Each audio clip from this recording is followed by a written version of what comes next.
It is the second week of July. You walk into the grocery store, and the bin near the front is piled high with watermelons, round ones, oval ones, some striped, some dark green. They are $6 each, or $8 for the big ones. You pick one up, you turn it over in your hands, and you have no idea what you're looking for. The young clerk does not know either. So you tap on it the way your father used to tap on it, but you cannot remember what sound you are supposed to be listening for. You pick the one that looks the biggest, hope for the best, carry it home in your arms and put it in the icebox. Saturday afternoon, you cut it open in front of your family. The flesh is pale pink, not deep red. The white inside the rind is too thick. The seeds are still white instead of black. And the first bite is watery, mealy, and has almost no taste at all. That is $6 on the counter, with half of it going in the compost. You feed the worst of it to the chickens because nobody in the house will eat it. Now I want you to sit with this. There is no luck in picking a watermelon. There never was.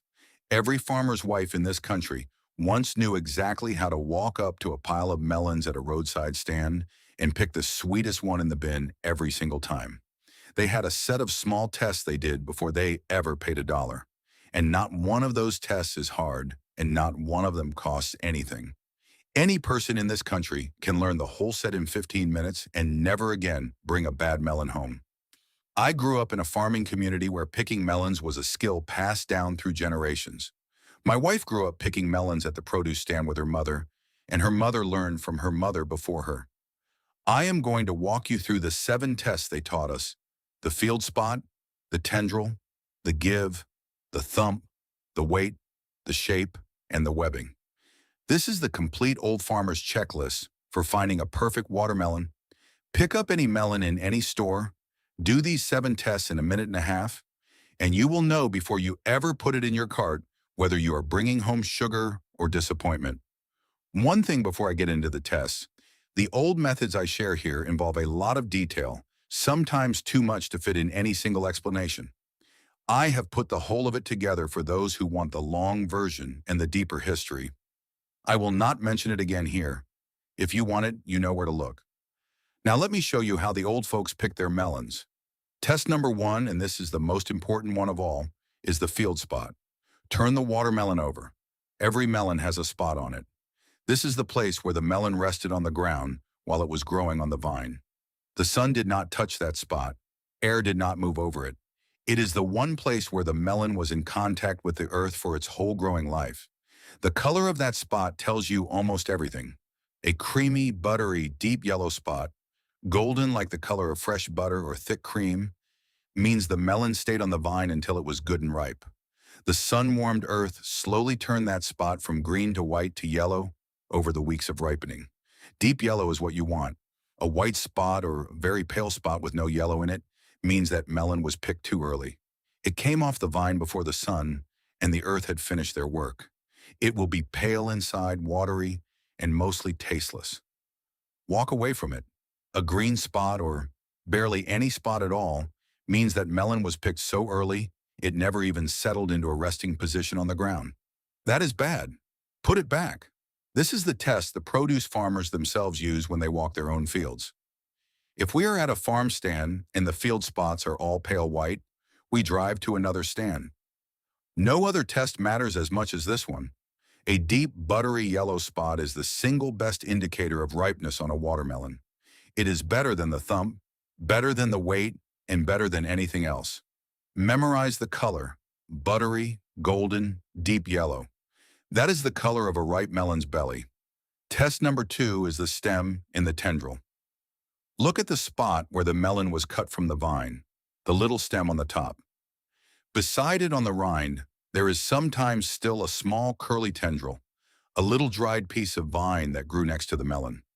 If the stem is brown and dried up and the curly tendril is brown and dry, that means the melon ripened on the vine and was harvested when it was ready to come off.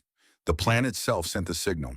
The vine pulled back its sap from the stem, the tendril withered, and the farmer picked the melon at the moment it asked to be picked. That is the melon you want. If the stem is still green or the tendril is still soft and green, the farmer picked that melon before it was ready while the vine was still feeding it. Green stem, green tendril. Walk away. This test is harder at the grocery store because most stores cut the stems off short and the tendrils are often gone. But if you are buying at a roadside stand or a farmer's market or directly from a farmer, this test is gold. Brown and dry means the vine let go. Green means the man with the knife let go too soon. Test number 3 is the give. Press the watermelon gently with your thumb on the rind itself. Not hard, just a press. A ripe melon will give a tiny bit. You can feel a small softness under the rind, the way you can feel a ripe peach giving slightly under your thumb. The melon is full of water and sugar and life. It has a small spring to it. An unripe melon is hard as a rock with no give at all. Press your thumb against it, and the rind feels like green wood. An overripe melon, and this matters too, will give too much. It will feel soft and almost mushy. The flesh inside has started to break down. That one you do not want either. You are looking for that small, just right give. It should be slight, firm but not stone, like the resistance of a ripe pear's neck. Once you have felt the difference between a hard, unripe melon and one with that little spring, you will know it in your hand for the rest of your life. Test number 4 is the thump, and this is the one everybody has heard of, but most folks do it wrong. Hold the melon up. Cup your hand against one side of it. With your other hand, give the rind a sharp flick or a knuckle tap, the way you would tap on a door. Listen carefully. There are 3 sounds a melon will make. A deep, hollow, low sound, like tapping on a barrel half full of water, means the melon is full of water inside, and the flesh is light and firm. That is a ripe melon. The water in it is loose, the sugars are dissolved, and the sound rings true. That is the sound you want. A dull, dead, flat thud, like tapping on a piece of solid wood, means the melon is unripe. The flesh inside is dense and tight and has not yet developed the loose water and sugar structure that comes with ripening. Walk away from the dull thump. A soft, mushy, padded sound like tapping on a pillow means the melon is overripe and the flesh has started to break down. Also, walk away. Listen for the hollow, drum-like sound. Some folks tap with their knuckles, while some give it a quick, sharp flick with the back of a fingernail. Either way works. Once you have heard the difference between a ripe melon's deep boom and an unripe one's flat thud, your ear knows it. Before I go on to the next 3 tests, let me pause for a moment. Every home has leaks: food, heat, water, electricity, laundry, repairs, and waste. In our community, we focus on helping people find those leaks and start fixing them one by one to save resources and live better. Now let us look at the last 3 tests. These are the ones the casual shoppers miss and the careful old folks always check. Test number 5 is the weight. Pick the melon up, heft it, then pick up a second one of the same size and heft that one too. A ripe watermelon should feel heavier than you expect for its size. The flesh is dense with sugar and water. A ripe one is 90% water by weight, and all that water is what gives it its weight. Heavy for its size is good. A light melon, one that feels almost airy in your hands for how big it looks, has lost water. Either it was picked too early and never finished filling out, or it sat in the store too long and dried out. You will find pale, mealy, disappointing flesh either way. This test is harder to do by yourself unless you have something to compare against. That is why you pick up 2 melons of the same size and compare them in your hands. The heavier one of the 2 is almost always the better one. This was taught to me years ago, and it has not failed me yet. Test number 6 is the shape. A good watermelon should be evenly shaped and symmetrical, with smooth curves and no big lumps or flat sides. A round one should be evenly round. A long one should taper smoothly from end to end. Why does this matter? Because the shape of a watermelon is the record of how well the bees did their work on its flowers. When a watermelon flower is pollinated well, with many bees visiting many times, the seeds inside develop evenly all the way around, and the melon grows out into a smooth, symmetrical shape. The sugars distribute evenly, and the flesh ripens evenly.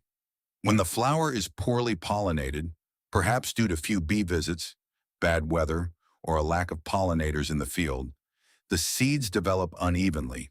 The melon grows lumpy or lopsided with a flat side or a knobby end. The sugars distribute unevenly too. One side may be sweet, while the other side is bland and mealy. So the round, even symmetrical melon is the one the bees worked over many times. That is the sweet one. The lumpy, lopsided melon is the one with patchy pollination, and the flesh inside will be patchy too. This is one of those quiet truths from the field that most modern shoppers never hear. The bees decide which melons are sweet. The shape just tells you what the bees thought of it. Test number 7 is the webbing, also known as the brown sugar lines. Look closely at the rind. You may see fine brown lines, almost like a faint spider's web pattern threaded across the surface of the melon. Some folks call them sugar lines, some call them webbing, and some call them pollination scars. Those lines are gold. What they actually are tiny scars on the rind from places where the bees touch the flower many times while pollinating it. Each touch leaves a faint mark on the developing rind, which heals into that little brown line as the melon grows. The more webbing you see, the more bees work the flower, and the sweeter the melon will be. A heavily webbed melon with lots of those faint brown spider web lines spread across the rind is almost guaranteed to be sugar sweet inside. A perfectly clean, unmarked rind with no webbing at all means the bees did not visit much. Less webbing means less sugar. More webbing means more sugar. When we walk through a pile of melons at the farm stand, this is one of the tests we do last. After we have checked the field spot and the weight, we look for the webbing as the final tiebreaker. Between two melons with good buttery yellow spots and good weight, the one with more brown sugar lines on the rind is the sweeter of the two every single time. Now I want to take a moment because this is where it all comes together. Look at what we have just walked through. 7 small tests. The field spot should be buttery yellow, not white. The stem and tendril should be brown and dry, not green. The give should have a small spring, not be stone hard. The thump should be a deep hollow boom, not a flat thud. The weight should be heavier than expected for the size. The shape should be even and symmetrical, not lopsided. The webbing should show brown spiderweb sugar lines on the rind. The more the better. Walk up to a pile of melons at any farm stand or grocery store in this country. Spend 90 seconds going through these tests on each candidate. You will not bring home another bad watermelon for the rest of your life. You will walk past the lopsided, pale-spotted ones that everyone else is buying, and you will pick out the buttery, yellow, brown-stemmed, drum-thumping, heavy, symmetrical, web sugar bombs that the old farmers' wives have always quietly known how to find. And here is what I want you to know about why this knowledge faded. There is no money in teaching folks how to pick a sweet watermelon. The store does not benefit from a careful shopper. They would rather sell you the lopsided pale one for the same $6 as the perfect one and not have you know the difference. The supermarket chains do not run commercials telling you to look at the field spot because then half their inventory would sit in the bin. So the knowledge slowly stopped being passed down from grandmother to mother, from mother to daughter, and from farmer to shopper. An entire nation now stands in the produce aisle, picking melons at random and hoping. You do not have to hope. The tests work. The bees, the sun, the vine, and the earth left their fingerprints on every melon you will ever pick up. Read the fingerprints, and you will eat sweet melon every Saturday from June to September. So here is what I want you to do. This week, go to a farm stand if there is one near you or to the produce section at your grocery store, and walk through a pile of watermelons doing the 7 tests. Pick up 2 or 3. Compare them in your hands. Find the field spot. Look for the tendril. Feel the give. Thump the rind and listen. Feel the weight. Look at the shape. Hunt for the webbing. Pick the best one. Cut it open Saturday afternoon and let your family taste the difference. Once they have tasted what a properly picked melon is supposed to taste like, deep red, dense, sugar sweet, and full of water, they will never let you bring home a bad one again. The children will start doing the test with you the next time. That is how the knowledge comes back. Tell me in the comments below, which of the 7 tests had you never heard of before? The webbing, the shape, or the tendril? And if your grandmother or your mother had her own special way of picking a melon at the market, please share it. The little family tricks are exactly the kind of knowledge that gets lost when nobody writes them down. I read every single one. Next time, since we have been speaking of how to read the fruits and vegetables you bring home, I am going to show you the old way of growing tomatoes. We will cover seed saving, planting, staking, and the small habits that mean a single packet of seeds feeds your family fresh tomatoes from July to October and fills jars for the whole winter. It is the natural next step after today. Until then, look for the buttery yellow spot, listen for the deep hollow boom, and remember that the bees, the sun, and the vine wrote a love letter on every good melon they ever made. You just have to know how to read it. If this story changes the way you look at the simple fruits of the earth, please subscribe and like the channel. We are uncovering the history and the wisdom that they have tried to bury. Let's grow a better future together. The next treasure of knowledge will be opened soon.